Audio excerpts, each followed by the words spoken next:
고린도전서 15장 35절부터 49절까지 말씀 한 절씩 먼저 교독하시겠습니다. 고린도전서 15장 부활장이죠. 이 15장에서 바울은 예수 그리스도의 부활의 역사적인 사실에 대해서 증거하는 것으로 시작을 했습니다. 우리 죄 때문에 주님께서 죽으셨고 장사 지낸 바 되었다가 3일 만에 성경대로 사흘 만에 다시 살아나신 분이시다 라는 것으로 시작을 했죠. 그리고 그 주님은 베드로와 12제자들 그리고 500여 형제들에게 일시에 동시에 나타내 보이셨고 야고보에게도 보이셨고 제일 나중에는 만삭되지 못하고 난 자와 같은 나에게도 보이셨다라고 이렇게 고백을 합니다. 주님을 만나지 못했다면은 지금 이렇게 복음을 전하는 이 귀한 은혜의 삶을 살지 못했을 것인데 나에게까지 나타나시고 나를 이방인을 향한 그런 사도로 부르셨다. 주님이 나에게 나타나 주셨다. 그래서 나의 나된 것은 하나님의 은혜입니다 라고 고백을 했죠. 복음을 위해서 수고를 다른 사도들보다 더 많이 했습니다. 어려움과 곤경, 위험에 처하기도 했습니다. 수고를 굉장히 많이 했지만 이렇게 고백하죠. 내가 한 것이 아니요 오직 나와 함께 하신 하나님의 은혜입니다 라는 이 귀한 고백을 드리게 되는 것입니다. 그래서 부활이 없다면은 이제 어떤 존재가 되었겠는가 우리에게 말하고 있습니다. 가장 불쌍하고 가장 어리석은 자가 되었을 것이다. 이렇게 말하고 있습니다. 부활이 없었다면은 우리가 가장 불쌍한 존재가 될 것이다. 부활이 없으면 굳이 거룩하게 살 필요가 전혀 없습니다. 봉사나 헌신할 필요도 없고요. 수고할 필요도 없습니다. 오늘 먹고 마시는 삶 그저 내 생활에만 충실히 하면 되는 것이죠. 그런데 우리는 부활할 존재이기 때문에 예수 그리스도의 부활을 헛되이 믿지 아니하고 이것을 굳게 지키면 그것으로 말미암아 구원을 얻게 될 것이라 라고 말씀을 합니다. 우리 역시 부활할 존재가 된다라는 이 의미는 여러 가지가 그 안에 있겠지만 무엇보다도 우리는 주님의 심판대 앞에 서게 될 존재들이다 라는 뜻이죠. 하나님의 심판이 있기 때문에 이 땅에 살면서 우리가 뿌린 대로 거두게 하시는 이 상급을 주시기 때문에 바울이 그렇게 고백을 합니다. 나는 날마다 죽노라 라는 고백을 하죠. 그것을 바라보니까 이런 삶을 살게 된다.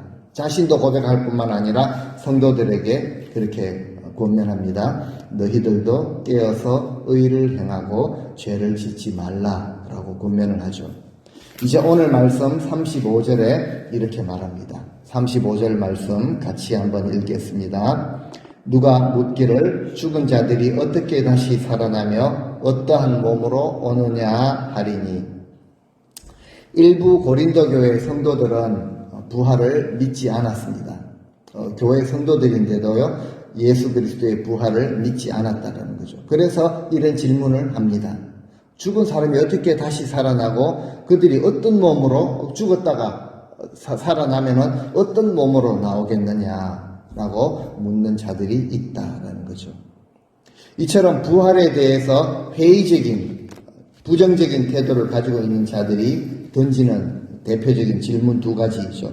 죽은 자들이 어떻게 살아나겠느냐, 또한 어떤 몸으로, 죽었다가 살아나면은 이제 어떤 몸으로 오겠느냐. 근데 이 질문은 가만히 생각을 해보면은 이 지구에 많은 사람들이 우리 인생들이 가지고 있는 질문이기도 합니다. 그래서 이제 질문에 대해서 답을 주고 있습니다. 36절에 보면은 이제 답을 주기 전에 표현을 하죠. 참 어리석은 자다. 씨를 가지고 이제 비유를 드는데요. 네가 뿌리는 씨가 죽지 않으면 살아나지 못하겠고 자, 두 가지 질문이 있었습니다. 죽은 자가 어떻게 살아나고 그렇다면 어떤 몸으로 오겠느냐? 이 질문에 대해서 답을 바로 주면 좋겠는데 그들을 향해서 너희들 참으로 어리석다, 참 풀리시하다라고 대답을 하고 있죠. 그들이 누구이겠습니까? 어리석은 자들이 누구인가라는 거죠. 좀 학력이 좀 짧고 흔히 가방끈이 짧고 못 배운 자들을 향해서 어리석다라고 하지 않습니다. 부활이 없다라고 하는 자들을 향해서 너희가 참 가장 어리석은 자다라는 것을 말하고 있죠. 그래서 자연현상, 누구나 다 깨닫고 볼 수 있는, 알 수 있는, 알고 있는 자연현상을 예를 들어서 설명을 합니다. 너희들이 뿌리는 씨앗을 한번 보라. 그 씨가 죽지 않으면 살아나지 못하지 않느냐. 우리가 흔히 이제 가든을 다 가꾸시면서 우리가 다 좋아하는 깻잎 있죠. 깻잎을 얻기 위해서 한 톨에 작은 들깨를 심었는데 그 씨가 깻잎으로 자라기 위해서는 그 씨가 땅에서 붙여서 죽어야 한다는 뜻이죠. 우리는 깻잎을 얻기 위해서 깻잎 한 장을 땅에 심지를 않습니다. 한 알의 씨앗을 심죠. 모양도 전혀 다르고 이게 무슨 깻잎을 따겠는가라는 생각이 들 정도인데 잘 가꾸면요, 나중에 거두는 것을 보면은 무엇을 거둡니까? 영락없이 깻잎을 거둔다라는 거죠. 그런데 그 씨가 죽지 않고 그대로 있으면은 깻잎을 얻을 수가 없습니다. 세상의 원리, 자연의 이치를 통해서도 이제 부활의 성격, 죽은 자가 다시 살아나는 이 원리를 우리에게 보여주고 계시죠. 죽지 않으면 살아나지 못하겠고, 이 말은요, 즉 죽으면 살아난다라는 이 원리를 우리에게 보여주는 것이죠. 그렇죠? 죽지 않으면 살아나지 못한다. 이것은요, 죽으면은 생명을 얻고 살아난다라는 이 원리, 자연현상, 그 작은 씨앗 하나에도 들어있다라는 것이죠. 죽는 것이 끝이 아니라는 것입니다. 죽으면 살겠고, 마찬가지로 부활이 없다라고 말하는 이 어리석은 자들아, 미물의 그 씨앗도 죽으면 다시 살아나는데 우리 사람도 만물의 영장이라고 하는 이 사람도 죽으면 다시 살아나지 않겠느냐. 이게 자연의 이치고 법칙이다. 37절에 네가 뿌리는 것은 장래의 형체를 뿌리는 것이 아니고 깻잎 한 장을 거기다가 심는 것이 아니고 그냥 밀이나 다른 것의 알맹이 조그마한 들깨 하나 씨앗뿐이로되 참 놀라운 비유를 하고 있죠. 장미꽃을 좋아해서 꽃씨를 하나 심으면은 그 씨앗 안에 그 꽃의 형상이 들어있다는 거죠. 농부가 땅에 뿌리는 것은 알맹이, 씨앗이지 다 자라난 꽃 하나를 가지고 땅 속에다가 묻는 것이 아니다라는 거죠. 전혀 다른 것을 심습니다. 마찬가지로 우리가 이 세상에 살아가는 육신의 모습, 이 모습이 씨앗이라고 한다면은 우리가 부활할 때 입게 되는 이 몸, 장래의 그 형체는 지금의 모습, 현재의 모습과는 완전히 다르다라는 것을 바울이 우리에게 분명하게 설명하고 있습니다. 이어서 말하고 있죠. 38절에 씨앗을 심었는데요, 거두게 되는 형체는 완전히 다르다라고 앞에서 설명했습니다. 이것이 씨를 심은 자의 의지나 그 능력으로 그 씨앗을 싹 틔워서 거두게 되는 이것이 아니라는 거죠. 하나님께서 계획하신 그대로 하나님의 계획대로 각각 장미면 장미, 깻잎이면 깻잎, 풀이면 풀, 그 형체를 다 주셨다는 것이죠. 마찬가지로 우리 역시 죽을 때 우리 육체가 죽고 나서 전혀 다른 형체의 몸으로 부활을 하게 되는데 그 형체를 만드신 분은 하나님이시다라는 것을 우리에게 말씀하고 계십니다. 하나님은 처음부터 우리에게 부활의 그 영광스러운 몸을 주시지 않았다라는 의미이죠. 지금 우리가 입고 있는 이 육신은 다 자라난 열매의 모습, 그 형체가 아니라 씨앗의 모습이라고 할 수 있습니다.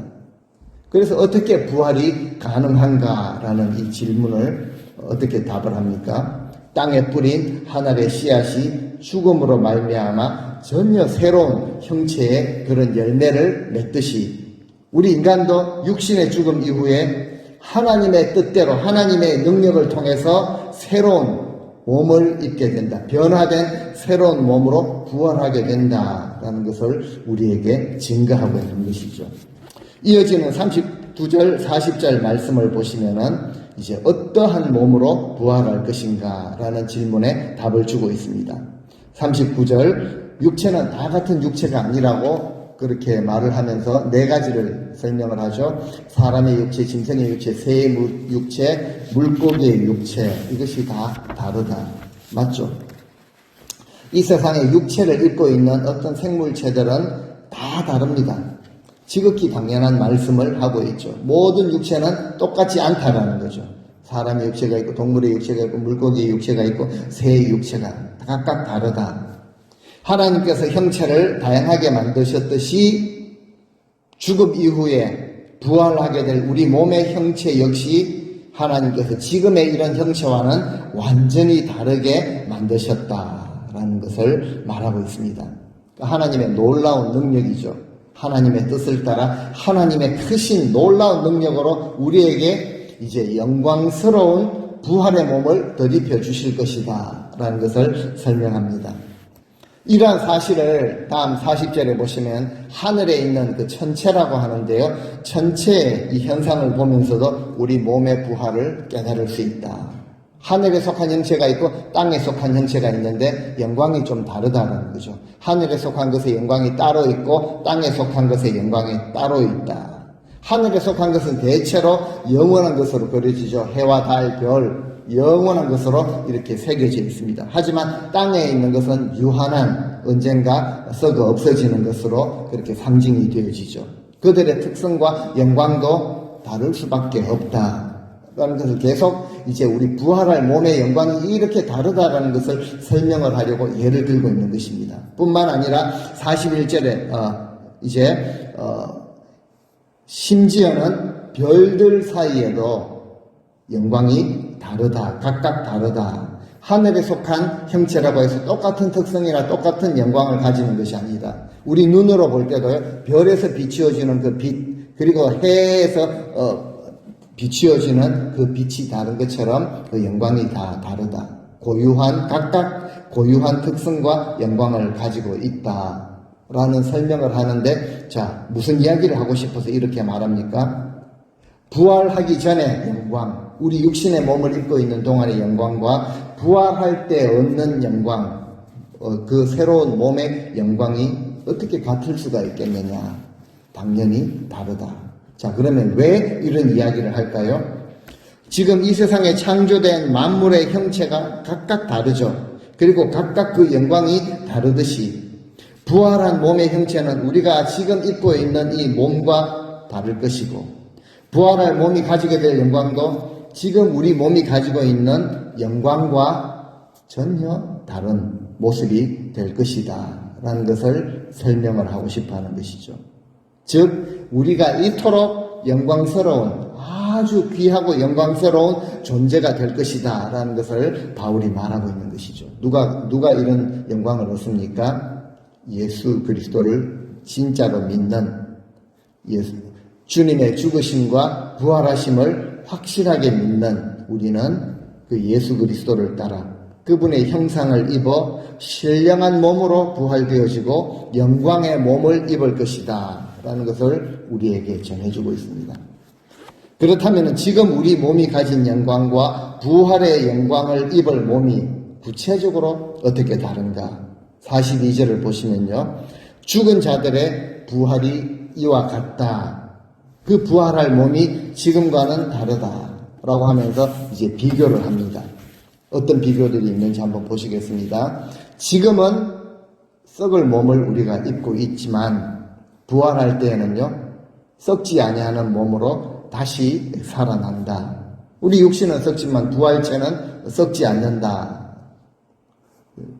당연한 말인데요. 너무 우리가 간과하며 쉽게 넘겼던 말인데 엄청난 표현이지 않습니까? 부활한 우리 몸이 입게 될 그 영광은요, 썩지 아니하는 몸의 영광을 입게 된다. 43절에도 보시면은 육신의 몸은 비천하지만 부활할 때의 몸은 영광스러운 몸으로 다시 살아난다.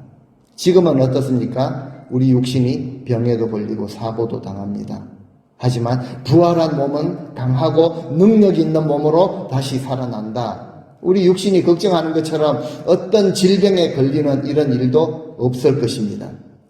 지금 세상을 살아갈 때 제법 강한 것처럼 살아가지만 실은 우리 인생은요, 눈에도 보이지 않는, 현미경으로도 잘 나타나지 않는 바이러스 때문에 쓰러지기도 하는 아주 약한 존재입니다.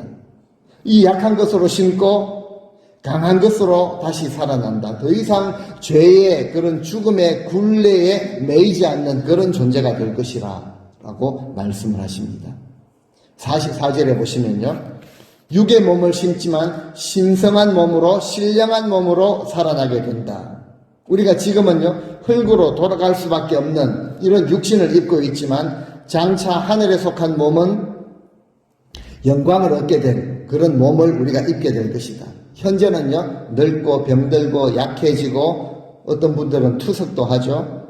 나이가 들면 지팡이를 짚고 다녀야 합니다. 휠체어를 타게 되는 이런 어려움도 겪지만 많은 분들이 혈압약을 비롯해서 온갖 종류의 약들을 달고 살죠.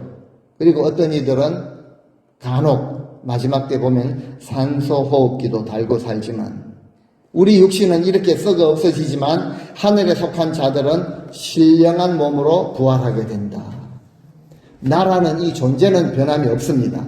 하지만 부활할 때 입게 되는 몸은 완전히 다른 몸이 된다라는 것을 분명하게 우리에게 설명하고 있습니다.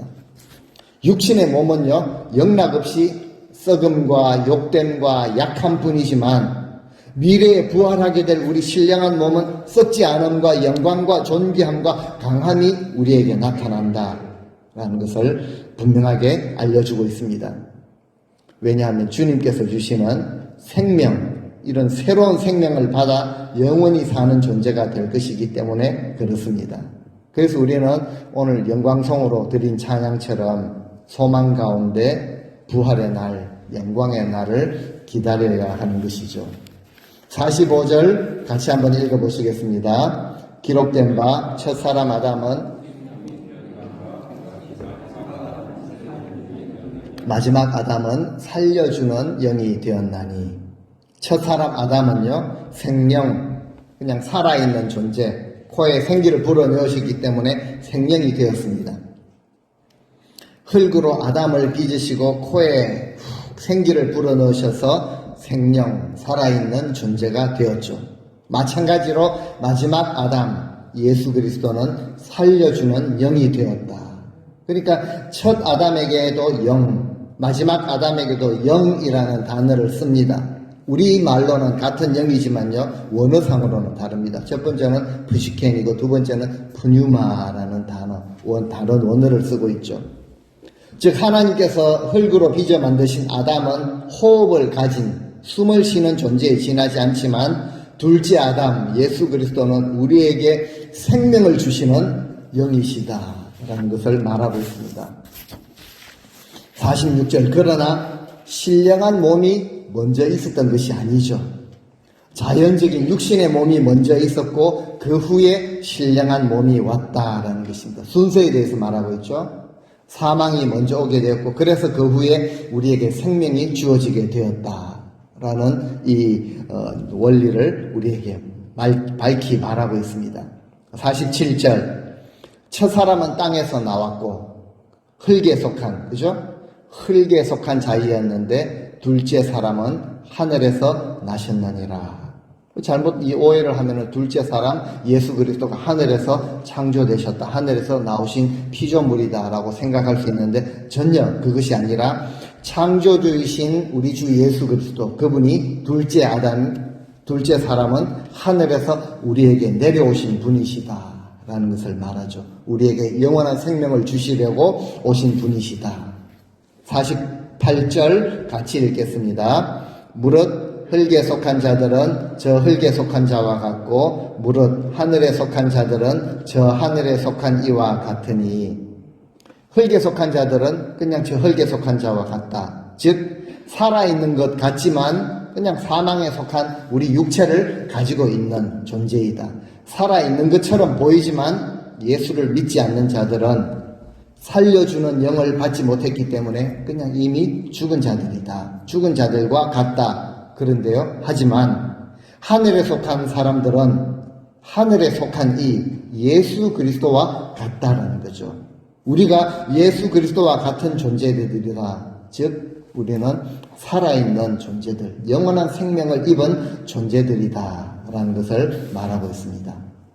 마지막 49절을 같이 읽겠습니다. 우리가 흙에 속한 자의 형상을 입은 것 같이 또한 하늘에 속한 이의 형상을 입으리라. 아멘.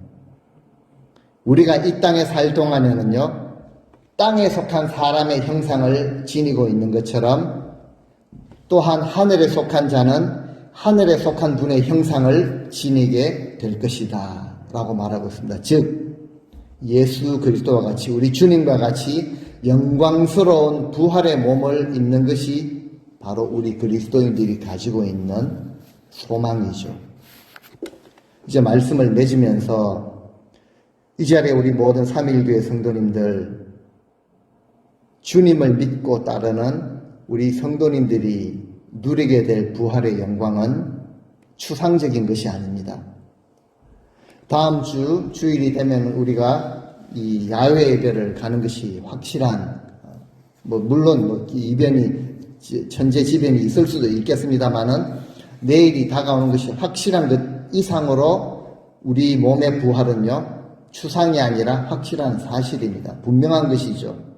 주님께서 부활하신 것이 분명한 만큼 우리가 부활하는 것은 확실한 사실이다라는 것을 계속 바울이 이야기를 하고 있습니다. 우리는요, 하늘에 속한 이의 형상을 우리가 덧입게 될 것입니다. 그래서 우리의 소망은 부패하는 이 세상과 같이 썩어질 우리 육체를 위한 삶을 살 수가 없다라는 것이죠. 우리의 소망은 예수 그리스도의 부활에 참여하여 저 하늘에 속한 자의 형상을 온전하게 입는 것이 바로 우리의 살아있는 소망, 산 소망이죠.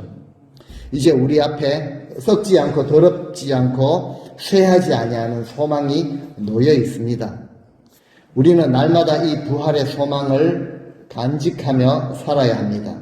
사망의 권세를 이기시고 부활하신 주님께서 우리에게 주실 영광스러운 부활이기 때문에 이것을 믿으며 하나님의 백성으로 이 땅의 삶을 살아가는 것, 이것이 확실한 소망을 가지고 있는 자들의 삶의 모습이죠. 지금은 우리가 다 약하고 언제 쓰러지고 넘어질지 모르는 불완전한 육체를 지녔어도 우리가 정말 소망을 품고 살아갈 이유가 바로 오늘 말씀에 있는 것이죠. 썩어질 육체입니다. 사라질 세상의 영광이죠. 이것에 우리가 집착하지 아니하고 영원한 나라의 그 가치와 소망을 우리가 품고 거기에 소망을 두고 하루하루 오늘 하루의 삶, 현재를 믿음으로 이 소망으로 아름답게 살아가시는 우리 성도님들 다 되실 수 있기를 주님의 이름으로 축원드립니다.